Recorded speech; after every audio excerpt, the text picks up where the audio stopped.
বিসমিল্লাহির রহমানির রহিম বলে ইনসাফের প্রতীকের উপরে সিল মারবেন। রাজি আছেন? এক একটা সৈনিক 10টা করে ভোট কালেকশন করবেন। রাজি আছেন তো ইনশাআল্লাহ? ন্যায় ইনসাফ ভিত্তিক, বুঝেছেন? ইনসাফ ভিত্তিক বোঝেন? আমার হাত থেকে বুঝছেন ইনসাফ ভিত্তিক কারে বলে? একে বলে দিতে হবে না নাকি? চোখে চোখ রেখে যাও, যদি পারো বুঝে নাও, মুখে যায় না বলা। কথা বলে না, দাড়ি পাল্লা মাঝখানে ভোট দেবেন। আল্লাহু আকবার। এটা হচ্ছে ইনসাফের প্রতীক, এটা জামাত ইসলামের প্রতীক নয়, এটা হচ্ছে ইনসাফের প্রতীক। আমি যখন ওখানে ওই সখীপুরে থাকলাম, নেতার নামে স্লোগান দিতে দিতে কণ্ঠ প্রায় অনেকের শেষ। কাল স্লোগানে দেখুন কথা বলছি, আমি নিষেধ করতেছি না, আমি নেতার নিষেধ করতেছি না, আপনার নেতার দেন, কিন্তু যিনি আল্লাহ আপনার এত সুন্দর করে সৃষ্টি করেছেন একটু কৃতজ্ঞতা স্বীকার করলেন না? নেতার আপনি যান, আপনার তোর চানটা নেতারা আমরা 10 টাকা 50 টাকা দিলে বলে আমার ভাই, তোমার ভাই, অমুক ভাই, অমুক ভাই, অমুক ভাইয়ের চরিত্র ফুলের মতো। কথা বলেন না, কত কথা বলেন না, ফুলের মতো। আমি 10 বছর এক রাত্রির বাড়ি থাকতে পারি, 10টি বছর। আমি একটা সেকেন্ডারি মাধ্যমিক বিদ্যালয়ে চাকরি করি। আমি 8টা কেস 4বার জেল খাটিয়েছি। কোনো অপরাধ না, খালি কোরআনের কথা বলার কারণে, আর কোনো অপরাধ না, চোর না, কারোর কোনো মনে কথা ব্যথা দেয় কিচ্ছু না, খালি এই কোরআনের আন্দোলনের কারণে আমি এই নির্যাতিত হয়েছি। 4বার আমাকে সাসপেন্ড করা হয়েছে। এরপরও জীবন দিতে শিকার, কিন্তু বাতিলের কাছে মাথা নত করতে শিকার। কথা বলেন, পাতার তো কোনোদিন করবো না। আমি বলেছি, প্রথম বলছিলাম না, সাতক্ষীরার ওষুধ কিন্তু খুব শক্ত। আমি এখনো কিছু বলিনি, লাস্টে কিছু ওষুধ মানে ডোজ দিয়ে যাতাম অবশ্যই ইনশাল্লাহ। কোরআনের আন্দোলন করা প্রত্যেক মানুষের জন্য কি সব পিছন দিক একটু বলুন, কি খরচ? নামাজ পড়া কি কোরআন আন্দোলন করা খরচ? প্রত্যেকটি মানুষের আকিমুদ্দিন ওয়ালা তাতাফাররাকু ফীহি, দ্বীন কায়েম করা। নামাজ, রোজা, হজ, যাকাতের চাইও বড় খরচ। যদি দ্বীন কায়েম যদি না থাকে এই ভূমিতে, এই ভূখণ্ডে ইসলাম মানা এত সহজ নয়। ঠিক কিনা বলেন? আগে গত একটি মাহফিলে শুধু অনুমতি নিতে গেলে কি যন্ত্রণা করতে হয়েছে জানেন? আমার বাৎসরিক প্রায় 10 থেকে 15টে উত্তরবঙ্গের বড় বড় তাফসীর মাহফিলে আমার যেতে দেয়নি, বলে সাতক্ষীরার বক্তা জামাত করে। পঞ্চগড়ে একটা মাহফিলে উনি আমাকে বলছেন, আপনি তো রাজাকার, তাহলে আপনি কার কাজ শুনেছেন? বলে না, এই কর্তৃপক্ষ আমাকে বলছে তাই। আরে তাহলে আমার অ্যাড্রেস পাঠাই, আমি তো চাকরি করি। আপনি তো সরকারি চাকরি করেন, আমি সরকারি চাকরি করি। আমার অ্যাড্রেস পাঠাই, আপনি দেখেন আমি কি, আমার 1975 সালে জন্ম।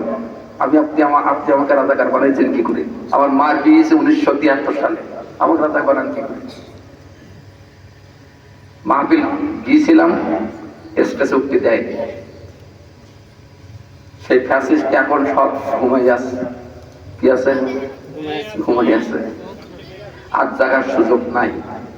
দেশ শাহজালালের দেশ, শাহ মাকদুমের দেশ, আল্লাহর ওলির দেশ। এই দেশে অন্যায় কারণ করতে দেব না যতক্ষণ পর্যন্ত জীবন থাকবে। কথা বলেন ঢাকার মুসলমানেরা, আমরা শাহজালালের উত্তরসূরি, আমরা জালিমকে কখনো প্রশ্রয় দেই না। এই দেশ হবে কোরআনের বাংলাদেশ, আগামীর দেশ হবে কোরআনের বাংলাদেশ। যখন আল্লাহু আকবার, রাজি আছেন ইনশাআল্লাহ? রাজি আছেন তো? ভোটটা কি নফল না ফরজ? ফরজ। ফরজ। যুদ্ধের ময়দানে কোরআনের রাজ প্রতিষ্ঠার জন্য সাহাবীরা জীবন দিয়েছেন। এখন আর ওই যুদ্ধ নাই। এখন বর্তমান সময় 21 শতাব্দীর সময় একটা লেটেস্ট যুদ্ধ, সেটা হলো ভোট যুদ্ধে। ভোট যুদ্ধ, এই ভোটের মাধ্যমে আপনি অপশক্তিকে পরাজয় করে দিবেন, ইসলামী শক্তিকে বাংলার জমিনে বাস্তবায়ন করবেন। রাজি আছেন তো ইনশাআল্লাহ? এখন আপনি কারে ভোট দেবেন একটু কথা না বললে তো হয় না, 2-1 মিনিট বলি। কারে ভোট দেবেন? আল্লাহ কোরআনে কি কথা কি আপনার জানাই নাই? 1400 বছর আগে আল্লাহ কি জানাই নাই? ইন্নাল্লাহা আন তুআদ্দুল আমানাত ইলা আহলি। এটা হচ্ছে একটি পবিত্র আমানত। এই পবিত্র আমানত দেবেন কাকে? আল্লাহ পাক কোরআনে বলেছেন, ওয়াজআলনা লিল মুত্তাকিনা ইমামা। একটু হাত উঠাই বলুন আল্লাহু আকবার। আল্লাহওয়ালা নেককার মানুষ, খোদাভীরু মানুষ, আলেম উলামা মানুষ, এর আপনি ভোট দেবেন। যদি আপনি না দেন, আল্লাহ কি বলেছেন? আল্লাহ বলেছেন, আল্লাহু ইউহিব্বুল খায়িনিন। আল্লাহ এই আমানতের মাল খেয়ানতকারীকে পছন্দ করে। কথা বলেন, পছন্দ করে। উযু করবেন, ভোটের কেন্দ্রে গিয়ে উযু করবেন। উযু করে বিসমিল্লাহির রহমানির রহিম বলে ইনসাফের প্রতীকের উপরে সিল মারবেন। রাজি আছেন? এক একটা সৈনিক 10টা করে ভোট কালেকশন করবেন। রাজি আছেন তো ইনশাআল্লাহ? আমার ভাইরা, এই একটারা এই নির্বাচিত ভোটটা দেবেন।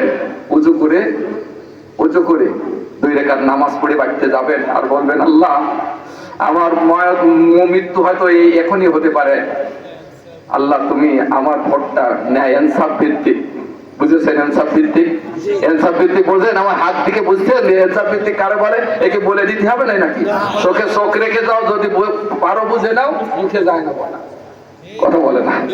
দাড়ি পাল্লার মাঝখানে ভোট দেবেন, আল্লাহু আকবার। এটা হচ্ছে ইনসাফের প্রতীক, এটা জামাত ইসলামের প্রতীক নয়, এটা হচ্ছে ইনসাফের প্রতীক। এই জন্য আপনাদেরকে উত্তপ্ত আমি আহ্বান করি, এই অঞ্চল থেকে ইসলামী আন্দোলনের জন্য ঘরে ঘরে দুর্গ গড়ে তোলেন। ঘরে ঘরে শুধু নয়, বাজার মহল্লায় সর্বস্তরে ইসলামের কথা বলে যান। আপনি যদি শহীদ হয়ে যান, বীরা হিসেবে আল্লাহর জান্নাতে চলে যাবেন। আপনি যদি কাপুরুষ হয়ে যান, পরকালে অত্যন্ত আযাব আপনার হবে। এজন্য কবি সম্রাট বলেন, বাতিল সে দুবনে ওয়ালে আয়া সীমা নেহি হাম সোবার কর সুকায়ে তো ইন্তেহা হামারা। মুসলমানেরা পৃথিবীর অপশক্তি ভয় করে। কথা বলেন না কেন? ভয় করে।